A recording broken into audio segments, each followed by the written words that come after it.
Mr. Biscup just informed me this morning that the day after we get back from spring break, that all of us will get tropical smoothies. April Fools! This month we will get to hear from Mr. Biscup for our staff profile. We will also hear about how our volleyball teams have been doing. We will also get to hear about some weird April Fool's pranks. With community, we will get to hear about the atrocious damage made by U of M fraternities at the Treetops Resort, and lastly some warmer weather predictions. But first, let's go to Taylor and Madeline with the school's calendar. Spring break starts on March 30th. We will be coming back on April 7th. Early release is on April 15th. The state's new MSTEP testing begins this month, and on April 9th there will be an honor roll assembly for the third marking period. I hope everyone had a good spring break. For lunch this morning on the 7th, we will be having brat on a bun, a Big Cat burger, oven fries, corn, fruit, and a salad bar.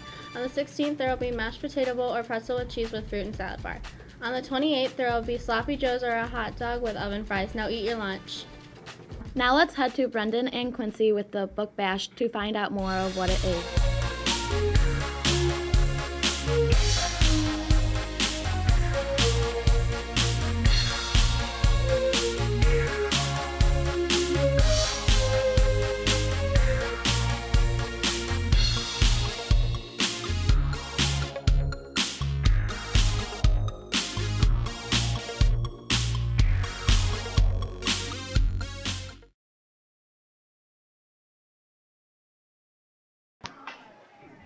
Mr. Biscup has done a lot to help out and support our school. He does a lot of paperwork, goes to meetings with other principals in the district, and attends sports and choir concerts. He also gives us our morning announcements every morning, followed by the pledge. Now with more about Mr. Biscup, here's Logan Pennell. I've worked as the assistant principal at Chris McAuliffe for 4 years now. This is my 4th year. Before coming over here, I was a social studies teacher at John Glenn for 5 years. And then prior to that, I was a social studies teacher at Holy Family Middle School, which is now All Saints Middle School. Oh, as vice principal, a little bit of everything. I handle a lot of the discipline, as some students know already. Mrs. Jillings and I do work together on that. Put together testing schedules, lots of phone calls from parents, other schools, emails, responding to emails daily. Teacher evaluations, and so a little bit of everything. Hobbies outside of school that I have, I'm a big sports guy. Go Blue. That's for you, Mr. Albrecht. I have 2 kids that keep me very busy. I enjoy outdoor activities like camping, fishing, and attending sporting events, and just spending time with the family. I was inspired to join the CMMS staff when about 5 years ago I was subbing over here for Mrs. Tuttle and Mrs. Peterson when they were out of the building, and I just really enjoyed my time here with the staff and students at Chris McAuliffe, and it kind of got me back to the grade level that I really started with and enjoyed, which was middle school. The volleyball season was great, with the season coming to an end. With more, here's Rachel and Emma. Volleyball season started off in January. The teams worked hard to represent CMMS. Starting with a pass, a set, and a hit, the teams learned about teamwork and pride. The 8th grade blue and white team had a blast participating. Awards were handed out for most valuable, most improved, best defender, and best offender.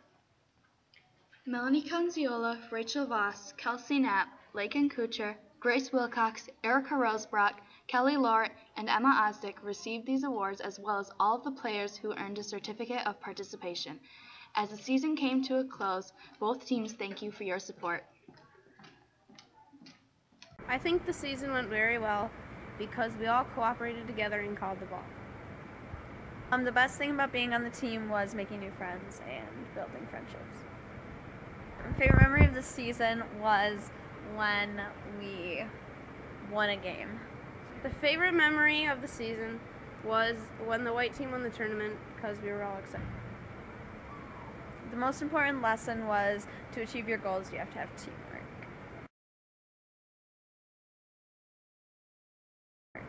Well, girls, you did really good. Good teamwork, good hustle, just go. I can make you run until you're literally throwing up.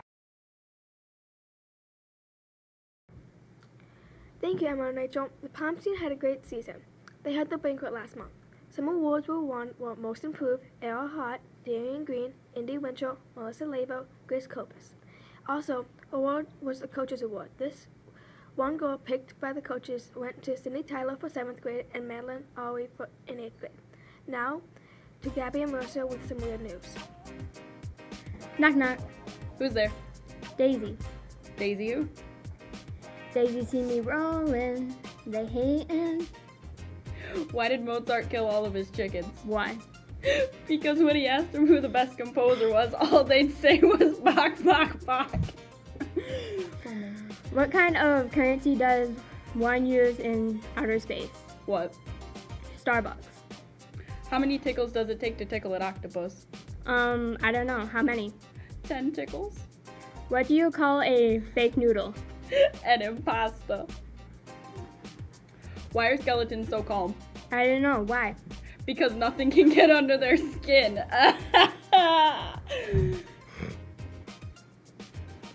Thanks, Marissa and Gabby. Everyone loves April Fool's Day. As a matter of fact, you can put mustard in someone's toothpaste bottle and wait until they try to use it in the morning.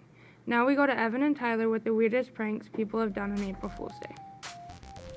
Thanks, guys. Now we're going to tell you some pranks on April Fools. A boy in California played a trick on his father by stuffing toothpaste inside of an Oreo.